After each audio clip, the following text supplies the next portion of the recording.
At the end of World War I, soldiers finally returned home. However, it was not the world they had hoped for.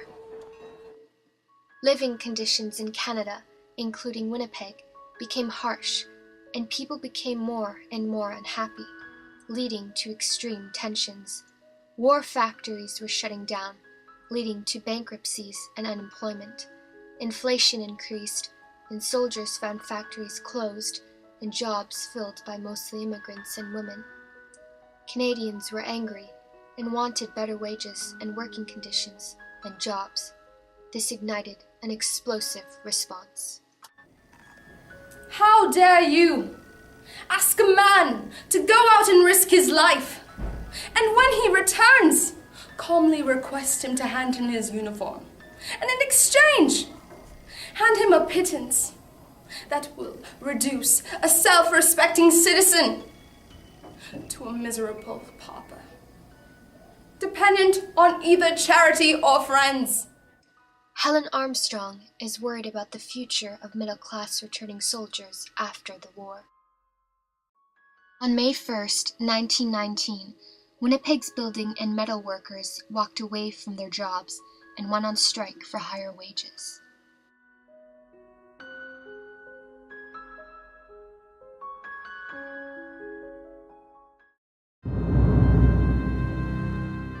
It had been 18 months since the Tsar of Russia was overthrown. It followed a general strike in Petrograd. The idea of revolution had spread worldwide, promoting the idea of the general strike to be the only solution to the problem.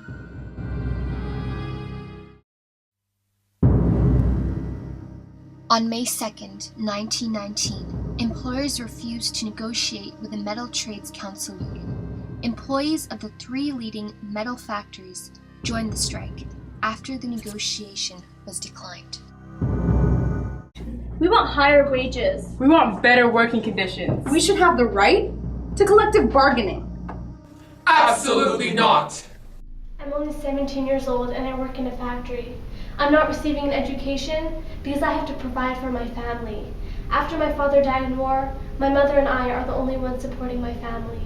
I have 7 younger siblings in my house to feed. You people have everything, so you don't know how it feels to see your family starve because you can't afford to buy food. Or how it feels not to receive any education. You people expect me to work 6 days a week, over 8 hours a day without any breaks. I've had enough. All I'm asking for is to have higher wages and better working conditions. No, we are standing by our own terms. Things will never change. We decline your negotiations. On May 15, 1919, the Winnipeg Trades and Labor Council called a general strike, supporting the metal workers. Sorry, caller. Hello, did you hear your call? The first to walk out were the Hello Girls, the telephone operators of Winnipeg. They walked off their jobs in support of the strike. At 11 a.m., around 30,000 union and non-union individuals left their jobs. 67 labor unions also joined in the general walkout. The city was completely paralyzed. Factories and retail shops closed. Policemen and firemen walked out. Nurses were angry and left their positions. More and more workers began to join the strike.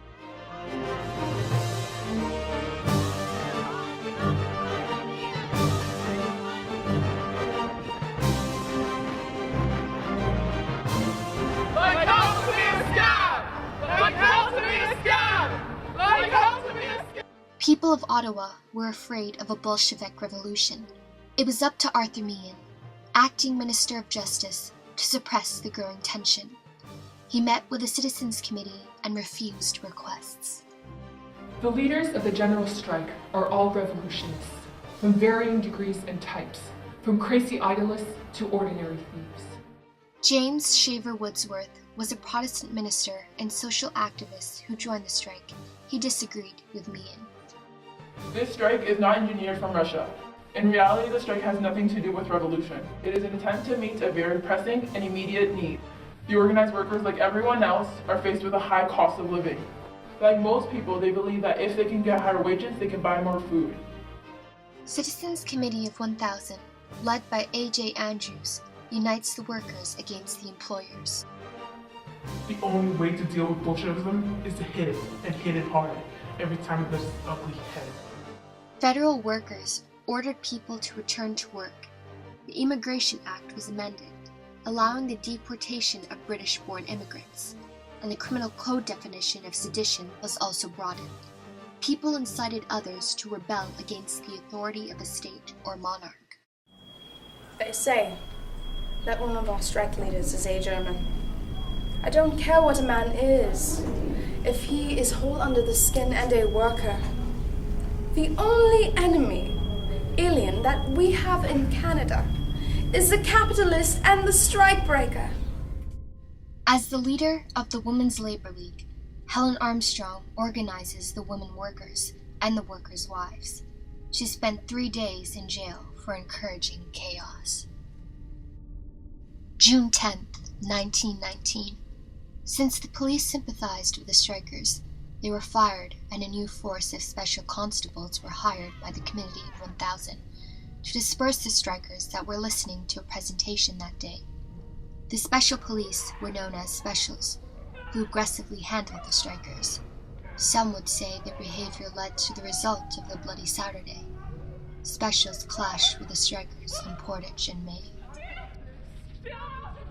A police officer even managed to get injured on that day. Business leaders were panicked and demanded harsh measures. On June 17, 1919, the government arrested 10 leaders of the Central Strike Committee and 2 propagandists from the One Big Union. These included members of the Winnipeg 8 who were strike leaders. William Evans, arrested on multiple counts of conspiracy. Robert Boyd, R.B. Russell, arrested on multiple charges of seditious libel. Richard J. Johns, charged with seditious conspiracy. John Queen, arrested with multiple charges of sedition. Abram Albert, A.A. Heaps, charged with sedition. George Armstrong, arrested on 7 counts of seditious conspiracy. Roger Bray, arrested on multiple charges of seditious conspiracy. William A. Bill Pritchard, arrested with sedition. Her Majesty the Queen charges and commands all persons being assembled immediately to disperse and peaceably to depart to their habitations or to their lawful business on the pain of being guilty of an offense for which on conviction they may be sentenced to imprisonment for life. God save the Queen. On June 21st, 1919, supporters of the strike organized a silent protest against Charles Gray, the mayor of Winnipeg. 6,000 people gathered in front of City Hall to protest. A streetcar, operated by strikebreakers, approached the scene. The strikers overturn it and set it on fire. The mounted police charged. A man was shot through his breast. Another was shot in the head. 94 people were arrested, which included 4 women, as a result of this Bloody Saturday. I'm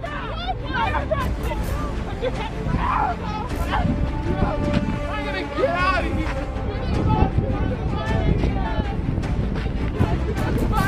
Prison bars!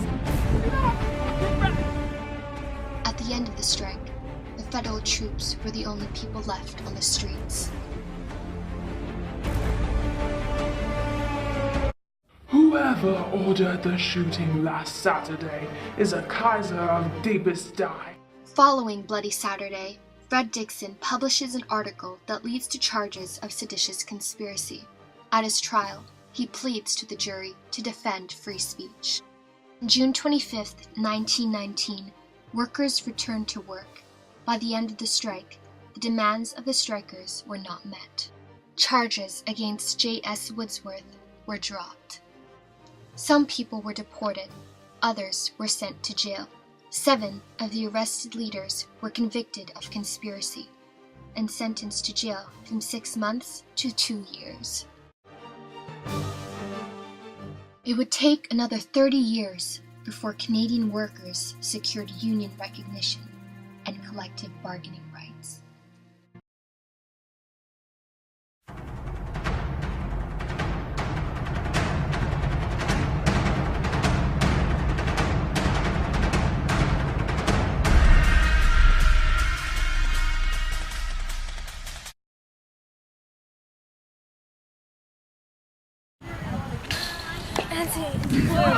Conditions. We should have the right to collective bargaining.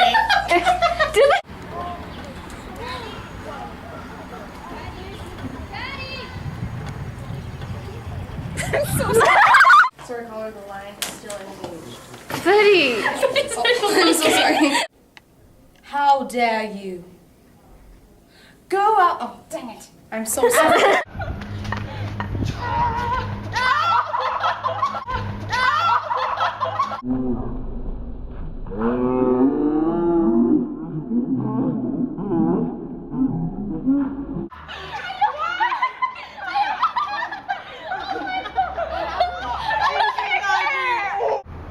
Can I get a hoya? Hoya?